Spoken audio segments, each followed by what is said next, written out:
말씀은 히브리서 7장 1절에서 10절까지의 말씀입니다. 히브리서 7장 1절에서 10절입니다. 신약성경 358쪽에 위치합니다. 우리 함께 히브리서 7장 1절에서 10절까지 한 목소리로 합독합니다. 시작.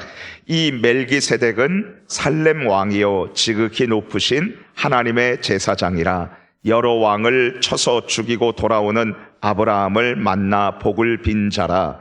아브라함이 모든 것을 10분의 1을 그에게 나누어 주니라. 그 이름을 해석하면 먼저는 의의 왕이요 그 다음은 살렘 왕이니 곧 평강의 왕이요 아버지도 없고 어머니도 없고 족보도 없고 시작한 날도 없고 생명의 끝도 없어 하나님의 아들과 닮아서 항상 제사장으로 있느니라. 이 사람이 얼마나 높은가를 생각해보라. 조상 아브라함도 노량물 중 10분의 1을 그에게 주었느니라. 레위의 아들들 가운데 제사장의 직분을 받은 자들은 율법을 따라 아브라함의 허리에서 난 자라도 자기 형제인 백성에게서 10분의 1을 취하라는 명령을 받았으나 레위 족보에 들지 아니한 멜기세덱은 아브라함에게서 10분의 1을 취하고 약속을 받은 그를 위하여 복을 빌었나니 논란의 여지 없이 낮은 자가 높은 자에게서 축복을 받느니라. 또 여기는 죽을 자들이 10분의 1을 받으나 저기는 산다고 증거를 얻은 자가 받았느니라. 또한 10분의 1을 받는 레위도 아브라함으로 말미암아 10분의 1을 바쳤다고 할 수 있나니 이는 멜기세덱이 아브라함을 만날 때에 레위는 이미 자기 조상의 허리에 있었음이라. 아멘.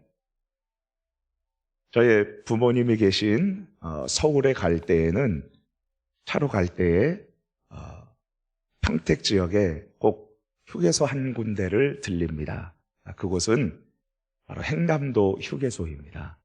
행담도에 참 먹을 것이 많고 아주 좋은 그런 휴게소인데 섬이라서 그냥 갈 수가 없습니다. 어떻게 갈 수가 있습니까? 다리가 놓아져 있기 때문에 갈 수 있는 것이죠. 여러분, 대제사장, 이 제사장이라는 의미는 다리를 놓는 사람이라는 의미를 가지고 있습니다. 우리가 섬이나 또 도저히 그냥 우리의 육체의 몸으로 갈 수 없는 곳을 다리를 놓을 때에는 갈 수가 있습니다.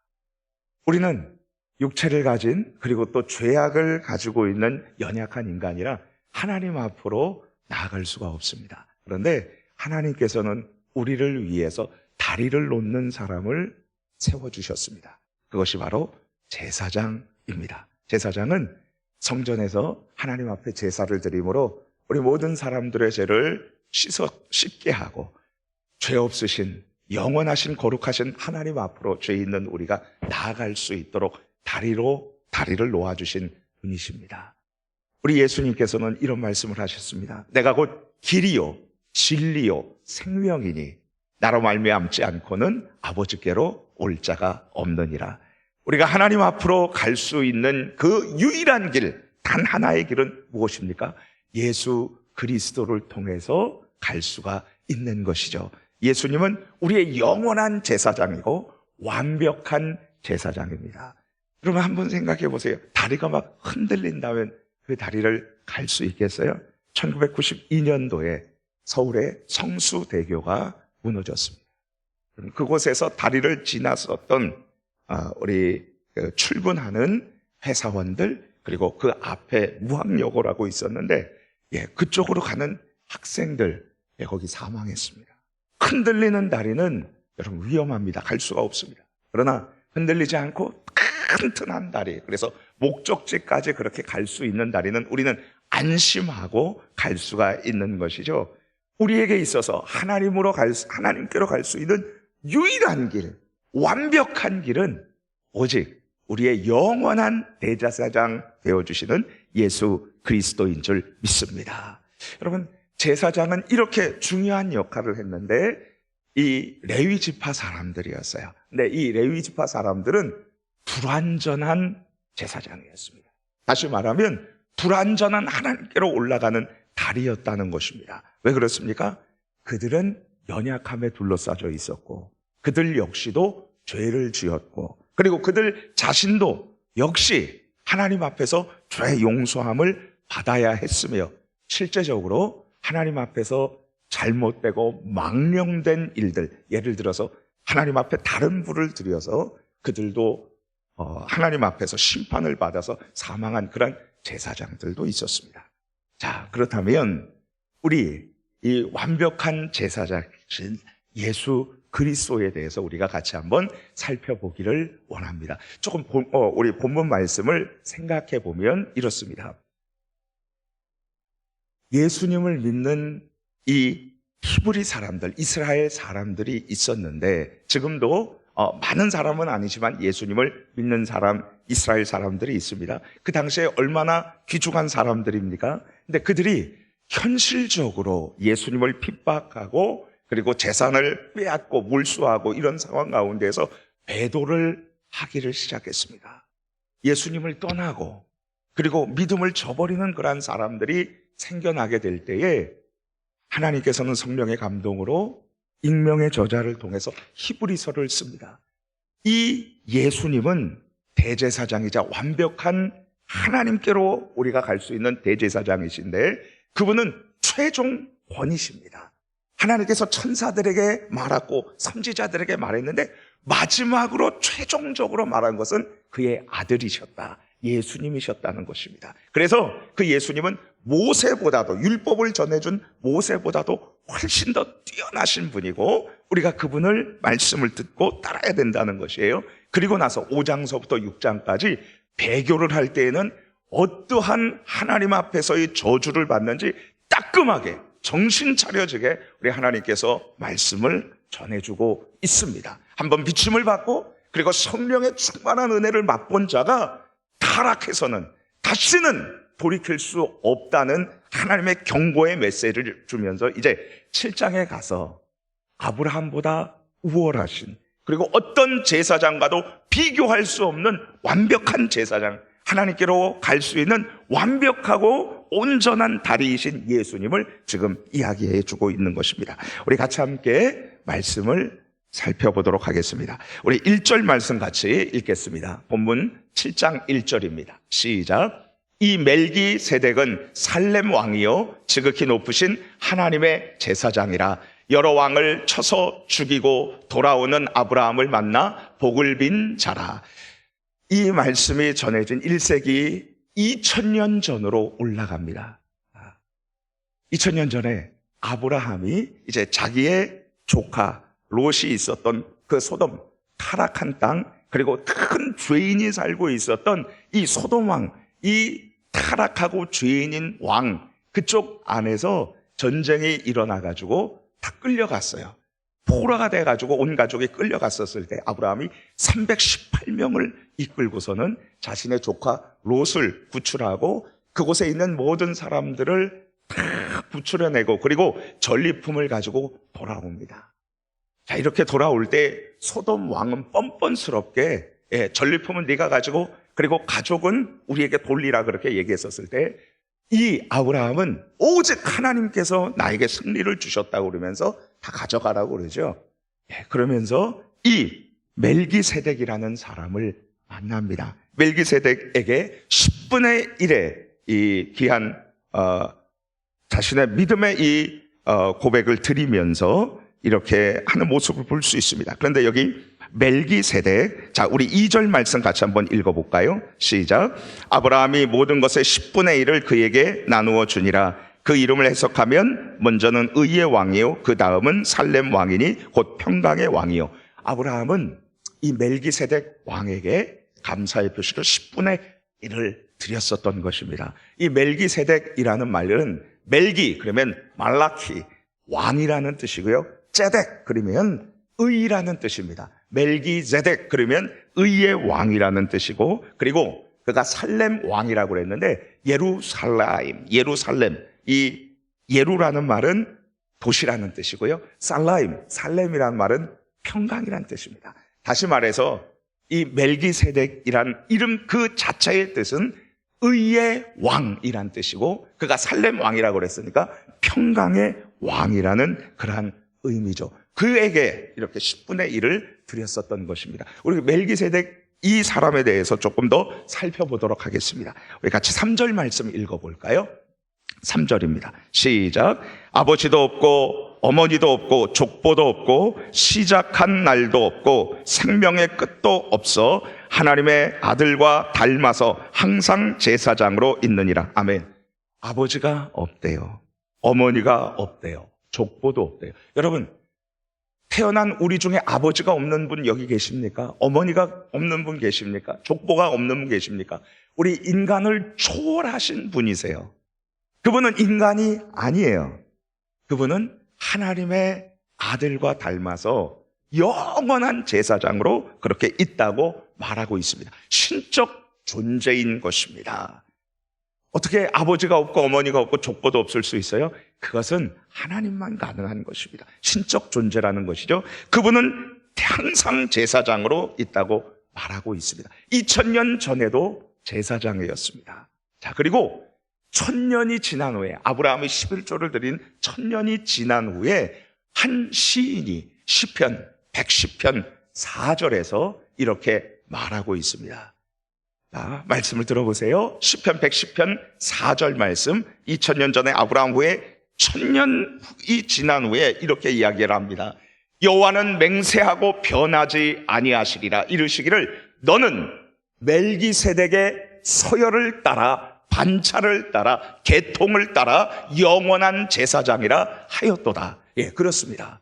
하나님께서 시편 110편 4절 말씀을 통해서 하나님이 그의 아들에게 멜기세덱의 서열을 따라 너는 영원한 제사장이라고 그렇게 말씀해 주셨습니다. 하나님께서 그의 아들 예수 그리스도에게 너는 영원한 멜기세덱의 계통을 따른 서열을 따른 영원한 제사장, 완전히 튼튼한 온전한 제사장 다리라는 것이죠. 그리고 1000년이 지난 후 지금 하나님의 감동으로 히브리서 이제 7장 3절 말씀에 항상 제사장으로 있느니라 이렇게 이야기를 합니다. 멜기세덱이 어떠한 사람입니까? 우리 4절 말씀 같이 한번 읽어볼까요? 시작.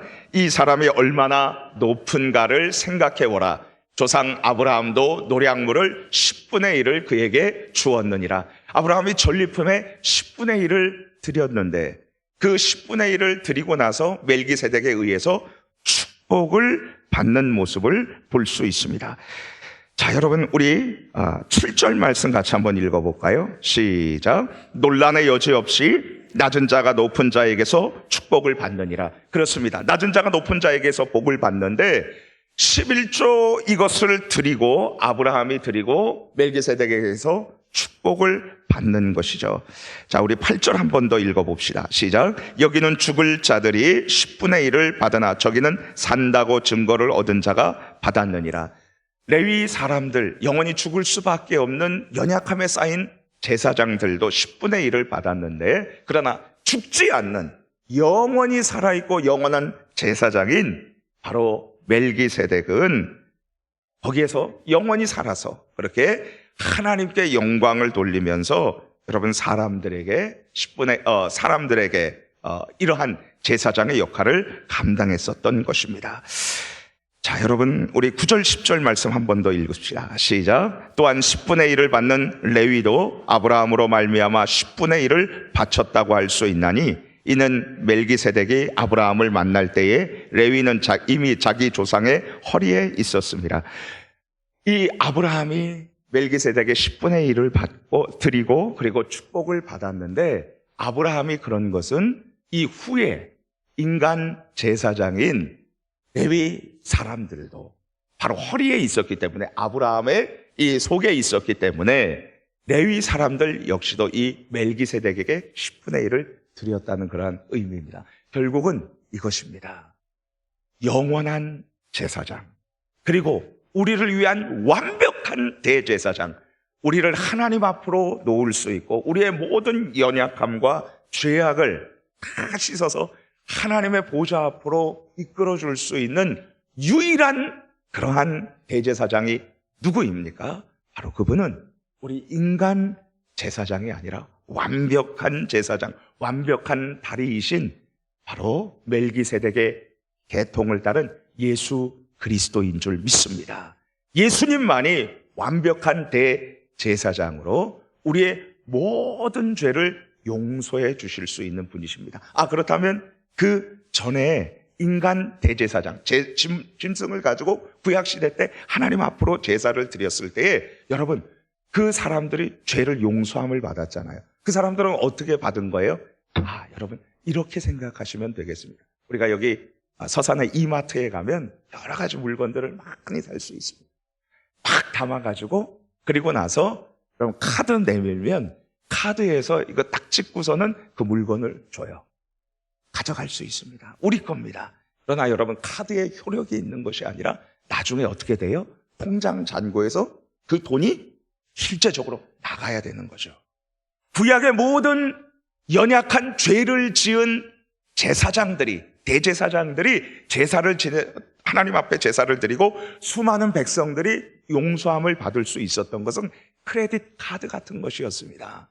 그 자체의 효력이 있는 게 아니라 정말 진짜 죄값을 완벽하게 치르는, 자신의 흠없는 육체로 하나님 앞에 죄값을 치르는 그 피를 흘리는 예수 그리스도, 완벽한 대제사장이 있기 때문에 그분을 미리 보시고 우리 하나님께서 용서해 주신 것입니다. 그리고 우리 예수님께서는 이 모든 죄값을 실제로 치르신 것이죠. 그러므로 우리는 누구를 붙잡아야 합니까? 모세를 붙잡는 것이 아니라, 아브라함을 붙잡는 것이 아니라 바로 완벽한 대제사장이신 예수 그리스도를 붙잡아야 되는 줄 믿습니다. 인간 대제사장은 항상 해년마다 서서 대속죄일에 하나님 앞에서 제사를 드리고 항상 서 있었습니다. 서 있다는 것은 무슨 의미입니까? 불완전하다는 거예요. 또 해마다 드려야 된다는 거예요. 그러나 예수님은 자신의 완벽한 죄 없는 옥체를 깨뜨려서 피를 흘리시고 물을 흘리시고 죽으심으로 한 번에 완벽한 제사를 드리고 십자가에 피 흘려서 제사를 드리고 부활하심으로 하나님 보좌 우편에 앉으셨다라고 나와 있습니다. 서서 계속적으로 하는 게 아니라 완벽한 제사를 드림으로 앉으셨습니다. 완벽한 우리를 위한 대제사장이 되어주시고 하나님께로 가는 유일한 길이 되어주신 것입니다. 그러므로 우리는 이 예수님을 포기하지 말아야 합니다. 예수님을 떠나지 말아야 합니다. 어떠한 어려움이 있어도 완벽한 하나님께로 가는 유일한 길인 예수님을 붙들고 그분을 의지하고 그분을 찬양하고 그리고 그분을 믿고 나아갈 때에 하나님께서 우리에게 다음과 같은 은혜를 주실 줄 믿습니다. 우리 2절 말씀 한 번 더 읽습니다. 시작. 아브라함이 모든 것의 10분의 1을 그에게 나누어 주니라. 그 이름을 해석하면 먼저는 의의 왕이요 그 다음은 살렘 왕이니 곧 평강의 왕이요. 우리가 예수 그리스도를 끝까지 붙들면 하나님 앞에서 의로움을 얻게 되는 줄 믿습니다. 믿음으로써 우리는 의롭다 하심을 얻습니다. 우리 자신은 이렇게 검은 죄가 많지만 예수님을 믿으면 의의 옷을 덧입혀 주십니다. 이것이 칭의입니다. 우리에게 하나님께서는 의롭다고 인정해 주시는 것이죠. 예수님을 믿고 붙잡을 때 그렇습니다. 두 번째로 예수님을 믿고 의지할 때에 평강의 왕이신 예수께서 우리에게 평안함을 주실 줄 믿습니다. 요동치는 이 세상 가운데서 우리 하나님께서 영원한 평강을 우리에게 예수 그리스도를 통해서 허락해 주셨습니다. 우리 예수님은 평화의 왕이십니다. 평강의 왕으로 오셨습니다. 오늘도 예수님을 붙들고 내 마음을 요동치게 하는 수많은 일들 그리고 사건들이 있을지라도 이 예수님을 붙들고 평강을 누리시기를 축복합니다. 우리 같이 주신 말씀 붙잡고 간절히 하나님 앞에 기도합니다.